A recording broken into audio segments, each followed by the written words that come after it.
award-winning human rights lawyer and civil liberties lawyer, Leslie Thomas QC. Welcome to Audible. You write in the book that you have what sounds like kind of imposter syndrome, that even though you're in this kind of senior position, you've worked hard for all these years, that sometimes you don't feel like you have, earned it, belong. What is it? Explain that to me. I have to pinch myself at times thinking,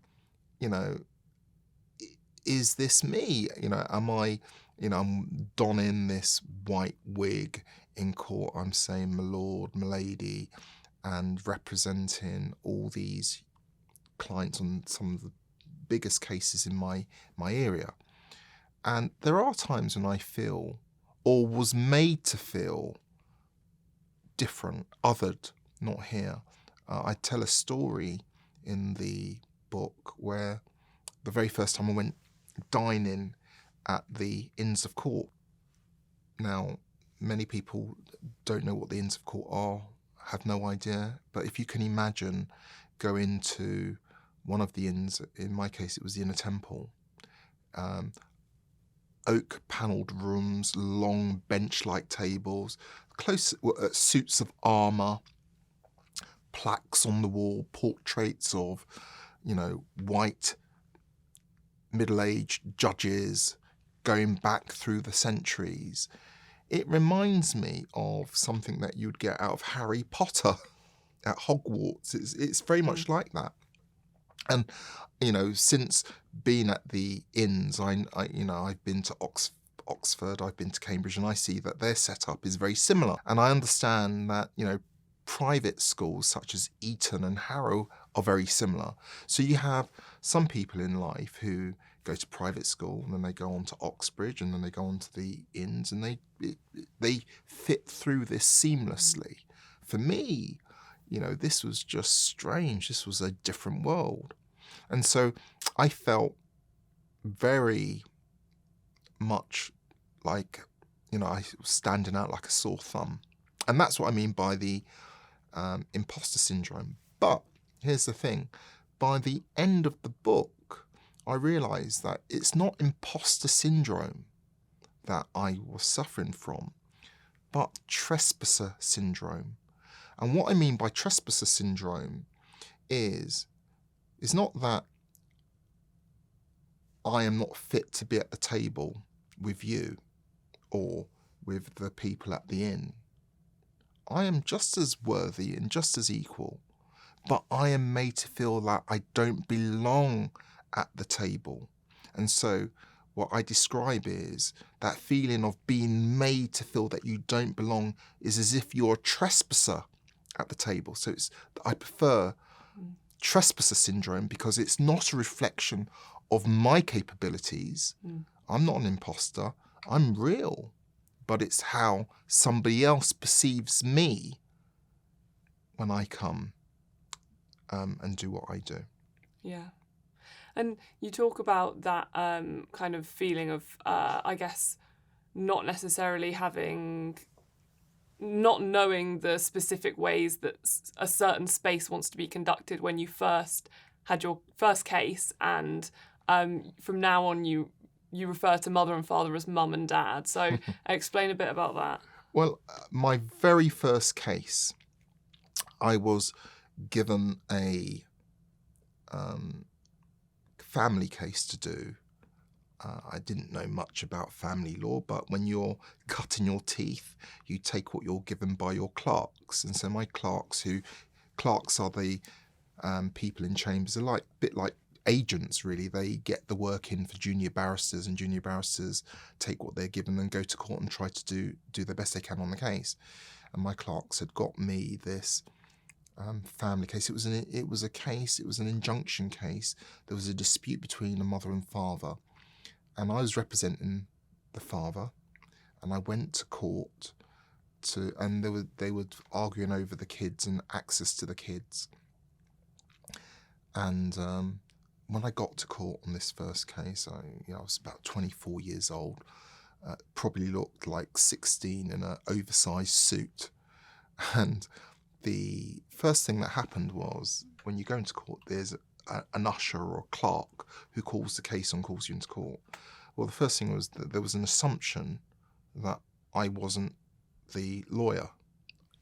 And that's something that's stayed with me throughout my career, or anything but the lawyer. So you could be the defendant or the client or the client's brother, but never the lawyer. That's always the last thing that comes to mind. And we went into court, and there was this judge, and we had to introduce ourselves, and I did, and I said, I'm representing the dad. Well, this judge went ballistic. Dad? Shouted at me, Dad! And I'm thinking, what have I said wrong? We don't say dad in this court. Okay, we don't say okay in this court. I was thinking to myself, this is just nuts. And so what that was telling me, and this comes back to what we were speaking about earlier, the whole use of language. Dad and mum are considered to be slang. We shouldn't be using these terms in a courtroom. We should be saying father and mother. But hey, the reality is we're dealing with real people. And this is a family case where the clients, the parties to the proceedings, should be made to feel comfortable so that they can get out the best evidence in what they want to say in their cases. We shouldn't be seen as stuffy or otherworldly when we're speaking to these, to ordinary people. That's what the law was like 30 years ago when I started. The good news is many judges today aren't like that. And they want you to avoid Latin phrases or long, complicated language. The law should be accessible and understandable for everyone. And so I think that's probably one positive thing that's happened. And one thing that you write has changed a lot is how it works in terms of taking action against the police. So can you explain how you first took action against the police and how the system is kind of quite different now? In the early days, there was very little disclosure, and it was pretty much trial by ambush. You weren't given the police's witness statements, and so you had to effectively cross-examine a police officer blind without really knowing what was in their statements. But that's all changed. The law has moved in such a way whereby there's more fairness in the system, more equality of arms, disclosure of witness statements. Everybody knows what the evidence is. There's more of a cards on the table approach. So those are all good things and improvements. But those are all good things and improvements across the board, not just in police cases, but in all areas of law. Where the difficulty is, and where I feel there's been regression, and this is one of the themes that I touch upon, is in 2020 there was the death of George Floyd, when before our very eyes, on our screens, on our smartphones, on our computers, we saw him die, have the life squeezed out of him by several police officers holding him down. And he died from a concept known as positional asphyxia or restraint asphyxia. And that is when you restrain somebody in a position which makes it very difficult for them to breathe. Now, the world was shocked seeing that. And in fact, that ignited the Black Lives Matter movement across the globe. And people were thinking, how could this have happened? How can this happen in a civilized country? And there was a real period of self-reflection. And many people I talked to thought that what happened to George Floyd was an outrage and was extremely shocking.